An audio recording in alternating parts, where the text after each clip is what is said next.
नमस्कार, राज की बात में आपका स्वागत है।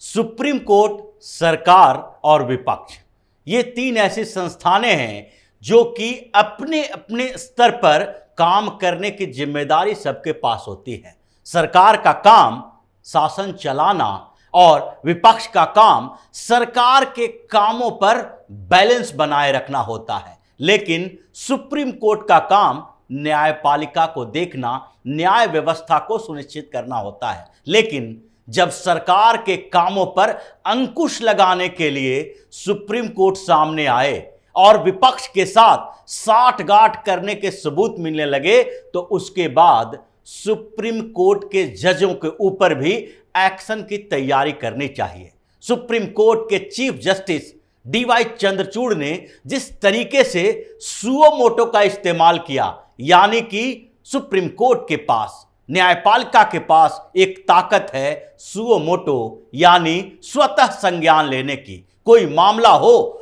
तो अगर उनके पास कोई अपील नहीं की गई हो, कोई याचिका दायर नहीं की गई हो और जजों को ऐसा लगता है कि इस मामले में हमें इंटरफेयर करना चाहिए, तो वह स्वतः संज्ञान लेते हैं। यह अधिकार है कोर्ट के पास। लेकिन स्वतः संज्ञान के खिलाफ एक अधिकार सरकार के पास भी है और वो है इम्पीचमेंट। एक तरफ सुओ मोटो, दूसरी तरफ इम्पीचमेंट, यानी कि महाभियोग लाने की सरकार के पास भी अधिकार है, सांसदों के पास भी अधिकार है। जैसा कि अभी सुप्रीम कोर्ट में चल रहा है, खानदानी जजों ने जिस तरीके की व्यवस्था बना रखी है, उससे तो यही लगता है कि अब सीजेआई चंद्रचूड़ के खिलाफ महाभियोग लाने की तैयारी करनी चाहिए और इसके लिए मीटिंग का दौर भी चल रहा है। क्योंकि ऐसा नहीं है कि सुप्रीम कोर्ट के जज या फिर हाई कोर्ट के जजों के खिलाफ महाभियोग प्रस्ताव अभी तक नहीं आया है। सुप्रीम कोर्ट के दो जजों के खिलाफ अभी तक महाभियोग प्रस्ताव आ चुका है। 1993 में जस्टिस वी रामास्वामी के खिलाफ भी महाभियोग का प्रस्ताव आया था और अभी 2018 में एक और जज जस्टिस दीपक मिश्रा के खिलाफ भी महाभियोग का प्रस्ताव लाया गया था, यानी उनके हटाने की प्रक्रिया की शुरुआत हुई थी। हालांकि प्रक्रिया पूरी नहीं हुई, लेकिन संसद में सांसदों ने, सरकार ने यह दिखाया तो कि अगर सुप्रीम कोर्ट के जज या सीजेआई या फिर हाई कोर्ट के जज अगर सरकार के खिलाफ जबरदस्ती कोई फैसला देते हैं, जबरदस्ती कोई काम करते हैं और सरकार को या सांसदों को ऐसा लगता है कि ये अपने न्यायपालिका की ताकत का गलत इस्तेमाल कर रहे हैं, दुरुपयोग कर रहे हैं, तो उनके खिलाफ यह प्रक्रिया संसद में लाई जा सकती है। क्योंकि लोकतंत्र में सर्वोच्च तो संसद ही होता है, क्योंकि संसद में जनता के चुने हुए प्रतिनिधि जाते हैं। न्यायपालिका में चाहे सुप्रीम कोर्ट हो या हाई कोर्ट हो, जनता के चुने हुए प्रतिनिधि नहीं जाते। वहां पर चुनाव नहीं होता, मनोनयन होता है, यानी कि सिलेक्शन किया जाता है, इलेक्शन नहीं किया जाता है। इसलिए अगर सुप्रीम कोर्ट के जजों को संविधान की किताब पढ़नी है, कानून व्यवस्था को सही तरीके से इस्तेमाल करना है, तो यह भी ध्यान रखना चाहिए कि लोकतंत्र में सुप्रीम संसद होता है, क्योंकि संसद जनता के द्वारा चुने गए प्रतिनिधियों से बनता है और वहीं से सरकार की शुरुआत होती है। कार्यपालिका, विधायिका और न्यायपालिका तीनों के अपने अपने काम हैं। लेकिन सीजेआई डीवाई चंद्रचूड़ ने जो किया है, मणिपुर हिंसा को लेकर, मणिपुर कांड को लेकर, एक वीडियो को लेकर जिस तरीके से इन्होंने सुओ मोटो का इस्तेमाल किया, वो ही बेहद गलत और शर्मनाक कहा जा सकता है। सुप्रीम कोर्ट का काम है कि सुओ मोटो का इस्तेमाल करे, हाई कोर्ट का भी काम है कि स्वतः संज्ञान का इस्तेमाल करे, अगर स्वतः संज्ञान की व्यवस्था में वो फिट बैठता है तो। क्योंकि सुओ मोटो किस आधार पर सुप्रीम कोर्ट या हाई कोर्ट लेती है, इसके लिए भी एक तरीका बताया गया है। अगर कोई ऐसा काम होता है, अगर कोई ऐसी घटना घटती है जिसमें सरकार का इनएक्शन दिखता है, यानी सरकार सही तरीके से कार्रवाई नहीं कर रही है और सुप्रीम कोर्ट या हाई कोर्ट के जजों को यह लगता है कि यह बड़ी घटना हुई है, लेकिन प्रशासन या सरकार इस पर ध्यान नहीं दे रही है, इस पर काम नहीं कर रही है, तो ऐसे में सुओ मोटो का इस्तेमाल किया जा सकता है सरकार को ध्यान दिलाने के लिए, निर्देश देने के लिए, आदेश देने के लिए, या फिर प्रशासन को आदेश देने के लिए। लेकिन मणिपुर में जो वीडियो लाया गया, यानी कि यह कहा जा रहा है यह वीडियो जो 3-4 मई का है, अचानक से कैसे प्रकट हो गया जब संसद के सत्र चलने वाले थे उसके एक दिन पहले। और जब वीडियो सामने आया तो उसके बाद सबसे पहले प्रधानमंत्री नरेंद्र मोदी सामने आए और उन्होंने जिस तरीके से सख्त कार्रवाई की बात की, क्या उनके उस आदेश, निर्देश और कमिटमेंट पर सीजेआई चंद्रचूड़ को कोई शक होने लगा? क्या उनको लगने लगा कि प्रधानमंत्री नरेंद्र मोदी ने तो बात बोल दी, लेकिन क्या उनकी बातों पर भरोसा किया जा सकता है? क्या सुप्रीम कोर्ट के चीफ जस्टिस को प्रधानमंत्री के ऊपर, उनके कामों के ऊपर, उनके कमिटमेंट के ऊपर शक करने का अधिकार है? क्या चंद्रचूड़ ये नहीं समझ पाए कि जब प्रधानमंत्री नरेंद्र मोदी ने पूरी भावुकता के साथ, कमिटमेंट के साथ ये बोला कि मणिपुर के बेटियों को इंसाफ दिलाने के लिए जिस स्तर पर जाना पड़ेगा वो जाएंगे और सख्त से सख्त कार्रवाई होगी, पुलिस एक्शन मोड में आ गई, मणिपुर की पुलिस ने धरपकड़ शुरू कर दिया, उस वीडियो से पहचान की जाने लगी, तो क्या सीजेआई चंद्रचूड़ को फिर भी ये लगा कि सुप्रीम कोर्ट तो सुप्रीम है, इसीलिए हम स्वतः संज्ञान इस मामले के लेते हैं और ऐसा आदेश देंगे ताकि सुप्रीम कोर्ट से सीधे जजों को भेज दे मणिपुर में और उन लोगों को पकड़ा जाए जिसने ऐसा काम किया, जिसने वीडियो जारी किया। उन लोगों को पकड़ने के लिए क्या सुप्रीम कोर्ट के जज कोट पहनकर जाएंगे वहां, या फिर पुलिस को ही निर्देश देंगे जैसे चीफ मिनिस्टर दे रहे हैं, जैसे प्राइम मिनिस्टर दे रहे हैं? लेकिन इनको स्वतः संज्ञान सिर्फ सिलेक्टिव मुद्दों पर ही दिखाई पड़ता है।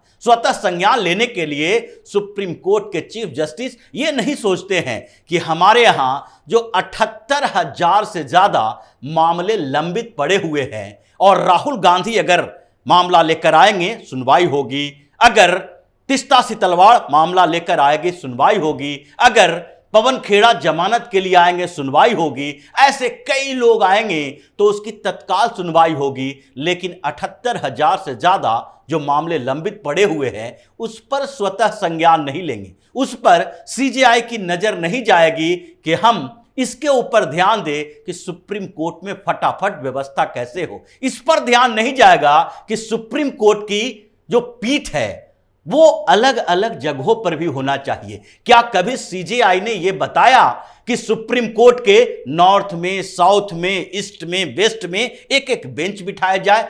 अगर मणिपुर से, अरुणाचल प्रदेश से या नॉर्थ ईस्ट के किसी क्षेत्र से किसी को सुप्रीम कोर्ट में मुकदमा दायर करने आना होता है तो किस कठिनाई के साथ वो दिल्ली तक पहुंचते हैं? क्या सुप्रीम कोर्ट के चीफ जस्टिस को यह लगा कि नहीं, एक गुवाहाटी में ही बेंच बना दिया जाए सुप्रीम कोर्ट का?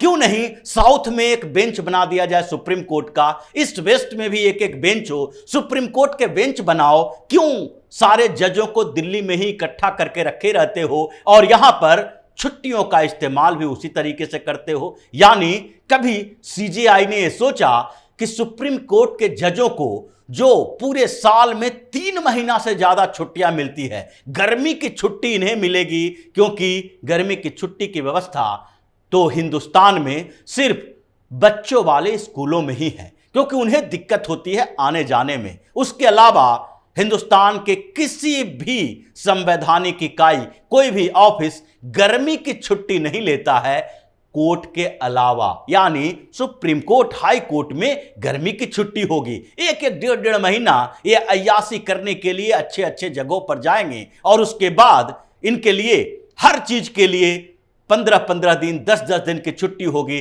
स्पेसिफिक बेंच बनेगा। क्यों नहीं कहते हैं कि 24/7 सुप्रीम कोर्ट चालू होना चाहिए, शिफ्ट लगाओ, रोटेशन लगाओ, क्योंकि यह भी एक इमरजेंसी सर्विस है। उसी तरीके से जैसे स्वास्थ्य सेवा है, हॉस्पिटल 24 घंटे खुले रहते हैं, जैसे कि ट्रांसपोर्टेशन है, रेलवे 24 घंटे अपना काम करते हैं, यहां की जो भी इमरजेंसी सर्विसेज है उसकी कोई छुट्टियां नहीं होती है। क्या न्यायपालिका में इमरजेंसी सर्विसेज नहीं है? क्या न्याय देना न्यायपालिका का काम नहीं है? लेकिन ये लोग ऐसा नहीं करेंगे क्योंकि इनको चिढ़ है उस सरकार से जिसके मुखिया नरेंद्र मोदी हैं, क्योंकि वो एक साधारण परिवार से आए हैं। विपक्षी पार्टियों की एकता के नाम पर जो पार्टियां इकट्ठा हो रही है, कौन से लोग हैं? खानदानी लोग हैं। लालू यादव, तेजस्वी यादव, मुलायम सिंह यादव, उसके बेटे अखिलेश यादव, राहुल गांधी, राजीव गांधी, सोनिया गांधी,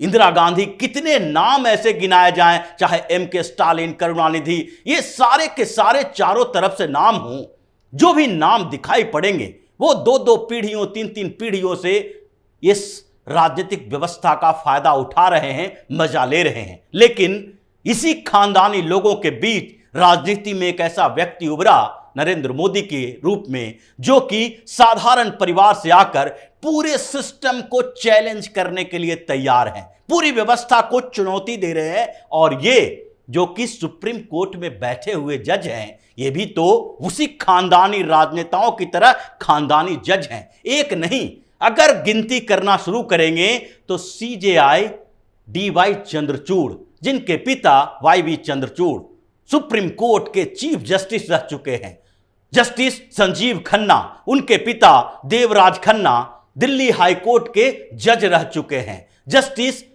पंकज कुमार, ये उनके पिता महाधिवक्ता रह चुके हैं, जस्टिस संजय करोल, उनके पिता भी बड़े वकील रह चुके हैं, जस्टिस KM जोसेफ, उनके पिता KK मैथ्यू जज रह चुके हैं, यहां तक कि जस्टिस दीपांकर दत्ता, उनके पिता भी जज रह चुके हैं, सलील कुमार दत्त कलकत्ता हाई कोर्ट के, संजीव खन्ना बीवी नागरत्ना की बात कर रहे हैं जो अभी सुप्रीम कोर्ट में है, इनके पिता भी वेंकट रमैया सुप्रीम कोर्ट में चीफ जस्टिस रह चुके हैं। यानी ये सारे के सारे जो सुप्रीम कोर्ट में बैठे हुए जज हैं, जो कॉलेजियम सिस्टम की उपज हैं, जिनको सिलेक्ट किया जाता है, जिनके लिए कोई प्रक्रिया नहीं है। प्रक्रिया बस इतना ही है कि सुप्रीम कोर्ट के 5 जज बैठकर ये कॉलेजियम के तहत इनका नाम रिकमेंड कर देंगे और ये जज बन जाएंगे। कि भी तो खानदानी हैं और इसीलिए कॉलेजियम को खत्म करने के लिए सरकार ने भी संकल्प ले रखा है। आज न कल ये कॉलेजियम व्यवस्था खत्म होगी और नेशनल जुडिशियल अपॉइंटमेंट कमीशन की नियुक्ति होगी। इसमें उसी तरीके से प्रतिस्पर्धा, कंपटीशन के आधार पर इन जजों की नियुक्ति होगी, जिसमें सामान्य घरों के लोग भी जज बन सके, क्योंकि ये खानदानी जज ये बर्दाश्त ही नहीं कर पाते कि सिस्टम में कोई ऐसा व्यक्ति हो जो सामान्य परिवारों से हो। और इसलिए महाभियोग तो चंद्रचूड़ के ऊपर भी आएगा, व्यवस्था इसकी भी हो रही है और इन खानदानी जजों का इलाज भी होगा, क्योंकि अब खानदानी तरीके से जजों की नियुक्ति को खत्म करने के लिए भी कानून आने वाला है।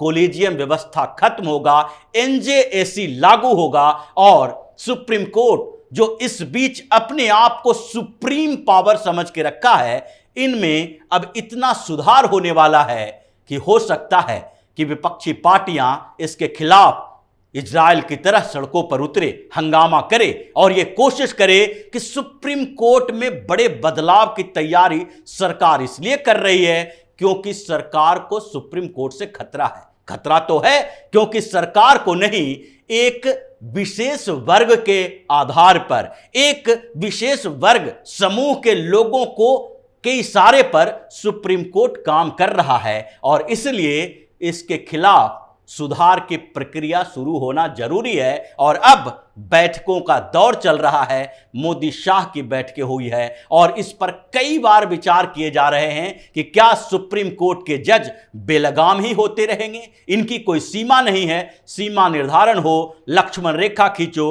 और इनको एक ऐसी व्यवस्था के तहत लाओ कि इनको भी समझ में आए कि कानून की किताब जिसे संविधान कहते हैं, उसी संविधान के अनुसार आपको भी चलना होगा। ऐसा नहीं है कि उस संविधान से भी ऊपर अपने आप को ये जज समझ लें और उसी के आधार पर जो भी उलूल जुलूल फैसला दिखाई पड़े, अगर ये फैसला नहीं दे पाए तो मामले को घसीटकर अपने पास लाकर टिप्पणियां ही करते रहें, बरवल टिप्पणी भी सरकार के खिलाफ करते रहें। ये सब नहीं चलेगा। और इस सुधार की शुरुआत हो चुकी है। सुप्रीम कोर्ट के ऊपर लगाम लगाने की तैयारी भी होगी। एनजेएसी का बिल पेश किया जाएगा और फिर से इन लोगों को लक्ष्मण रेखा की याद दिलाई जाएगी, यानी सुप्रीम कोर्ट के ऊपर एक्शन, जजों के ऊपर एक्शन की तैयारी चल रही है। खानदानी जजों को अब यह बताना पड़ेगा कि जज बनने के लिए आपके खानदान में जज होना, बड़े वकील होना जरूरी नहीं है। इसके लिए सामान्य लोग भी अप्लाई कर सकते हैं, कंपिटिटिव हो सकते हैं। और जो ये बड़े जज और बड़े वकीलों के बीच साठगांठ है और जिसमें बेल का खेल चल रहा है, उसे भी खत्म करने की प्रक्रिया की शुरुआत होगी, क्योंकि बेल के खेल में जो शामिल हैं बड़े बड़े वकील और जजों से जो साठगांठ है, उसके ऊपर एक्शन लेना जरूरी है। बेल एक सीमित समय में दिया जाना चाहिए, सीमित समय के लिए दिया जाना चाहिए। मैक्सिमम अवधि तय करो, समय सीमा तय करो कि 1 साल 6 महीना इतने समय तक ही बेल पर रहोगे। उस बीच सुनवाई पूरी होगी और आपको सजा होगी या आप रिहा होंगे, इसका फैसला भी 1 साल के अंदर ही होना चाहिए। ये सारे सुधार की प्रक्रिया इसी सरकार के अंतर्गत आएगी और इसलिए इन लोगों के अंदर बौखलाहट तो है और उसी बौखलाहट में चाह रहे हैं कि कैसे भी इस सरकार को बदनाम किया जाए। मोदी को बदनाम करो, चाहे बरवल टिप्पणियों से ही, ताकि सरकार आगे न बन सके, चुनाव में हार हो और फिर हमारे उसी सिस्टम का हिस्सा जो कि पहले से ही चल रहा है, ये सुप्रीम कोर्ट अपने तरीके से, सरकार अपने तरीके से, सबके साठगांठ के साथ ये भ्रष्टाचार का खेल चले और ऐसे ही व्यवस्थाएं चले, वही व्यवस्था चलती रहे। इसीलिए ये बौखलाहट में कुछ न कुछ ऐसी बातें करते हैं ताकि मोदी बदनाम हो। लेकिन अब इसका अंत जरूर होगा और जल्दी ही होने वाला है। तो इसी तरह की खबरों के साथ फिर से हाजिर होंगे। तब तक के लिए बने रहिए हमारे साथ और देते रहिए हमें सहयोग, ताकि इसी तरह की खबर हम आपके लिए लाते रहें। धन्यवाद।